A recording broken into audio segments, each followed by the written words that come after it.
নমস্কার বন্ধুরা, শ্রাবণীর পঞ্চব্যঞ্জনে আপনাদের সকলকে জানাই স্বাগত। আপনারা সকলে কেমন আছেন কমেন্ট করে জানাবেন। কয়েকদিন আগেই সরস্বতী পুজো গেছে, আপনারা সকলেই সরস্বতী পুজোয় নিশ্চয়ই খুব আনন্দ উপভোগ করেছেন।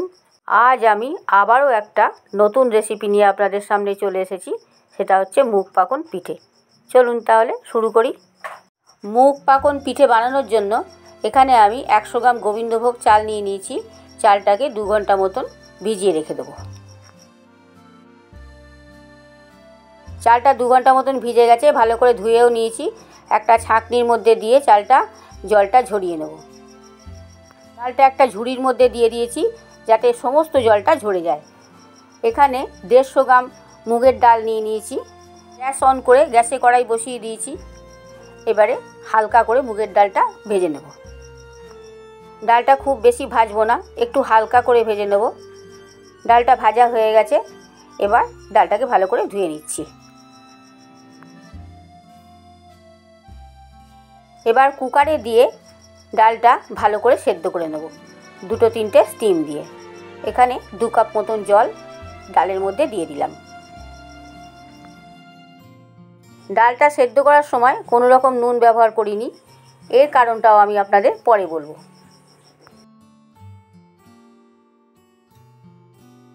চালটা পুরোটাই জল ঝরে গেছে, এখন চালটাকে গ্রাইন্ড করে নেব।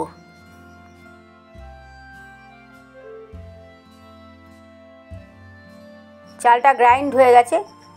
চালের গুঁড়োটার মধ্যে যেন কোনো রকম দানা না থাকে, সেরমভাবেই গুঁড়ো করতে হবে। এদিকে ডালটাও 3টে সিটি দিয়ে দিয়েছে। এবার আমি খুলে দেখি, পুরোটাই সেদ্ধ হয়ে গেছে ডালটা। এই দেখুন। এখন ডালটাকে একটা স্ম্যাশার দিয়ে ভালো করে স্ম্যাশ করে নেব। গ্যাস অন করে গ্যাসে অন্য একটা কড়াই বসিয়ে দিয়েছি।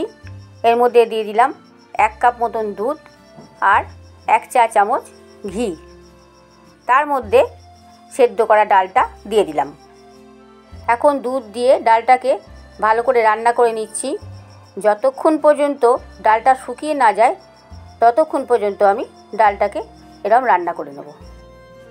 এইবার আপনাদের বলি যে তখন বলেছিলাম যে নুন ব্যবহার করিনি, কেন নুন ব্যবহার করিনি সেটাই বলি। কোনো মিষ্টি জিনিসে নুন দিলে তাহলে পরে তার স্বাদ বা গুণ সবই নষ্ট হয়ে যায়, এটা আমি মনে করি। এইবার অল্প অল্প করে চালের গুঁড়ো মেশাচ্ছি আর নাড়ছি যতক্ষণ না পর্যন্ত এটা ভালো করে শুকিয়ে যায়। আবার একটু চালের গুঁড়ো দিয়ে দিলাম, আবারও এইভাবেই নাড়তে থাকবো।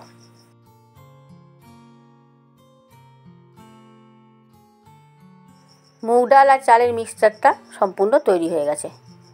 এর মধ্যে আমি অল্প করে ময়দা দিয়ে এটাকে ভালো করে মেখে নেব। প্রথমে 1 মুঠো দিয়েছিলাম, আরও 1 মুঠো ময়দা দিয়ে ভালো করে মেখে নিচ্ছি। মাখাটা হয়ে গেছে। এখন হাতে একটু তেল মাখিয়ে নিয়েছি, নিজের পছন্দ মতন শেপ দিয়ে নেব।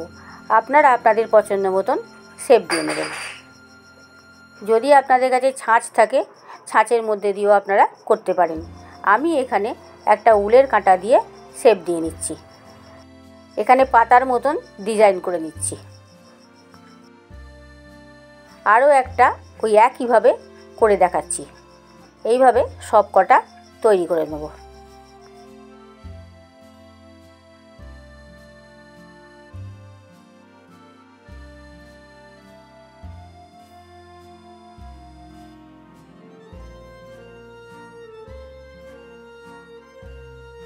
কয়েকটা পিঠে এখানে তৈরি করে নিয়েছি। এইবার চিনির রসটা তৈরি করে নেব। গ্যাস অন করে গ্যাসে কড়াই বসিয়ে দিয়েছি। এখানে 250 গ্রাম মতন চিনি দিয়ে দিলাম আর এই বাটিরই 2 বাটি মতন জল দিয়ে দিলাম। আর দিয়ে দিলাম কিছু এলাচ ফাটিয়ে এর মধ্যে। চিনির রসটা কিন্তু খুব একটা মোটা হবে না, একদমই পাতলা হবে, তাই একটুখানি ফুটিয়েই চিনির রসটা নামিয়ে ফেলব। চিনির রসটা প্রায় তৈরি হয়ে গেছে, এখন চিনির রসটাকে নামিয়ে ফেলব। গ্যাস অন করে গ্যাসে কড়াই বসিয়ে দিয়েছি। এর মধ্যে দিয়ে দিলাম পরিমাণ মতন রিফাইন অয়েল পিঠেগুলো ভাজবার জন্যে। তেলটা গরম হয়ে গেছে, একে একে পিঠে ছেড়ে দিচ্ছি। এক পিঠ ভাজা হয়ে গেছে, আরও এক পিঠ ভাজবার জন্য উল্টে দিয়েছি।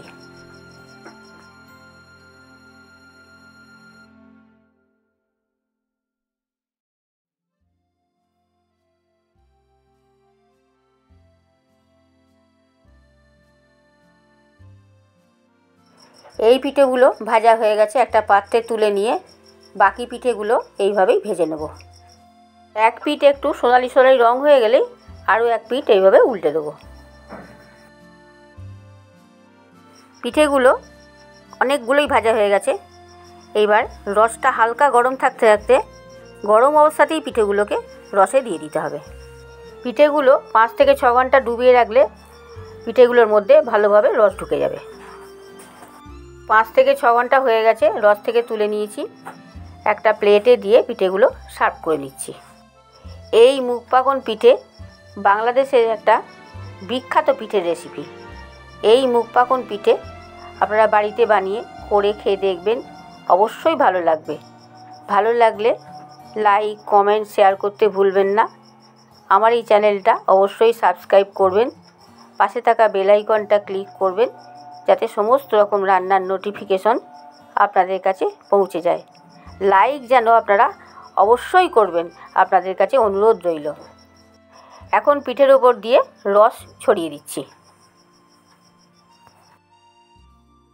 একটা আপনাদের কেটে দেখাই, দেখুন ভেতরটা কত সুন্দর হয়েছে আর কি সুন্দর রস ঢুকেছে।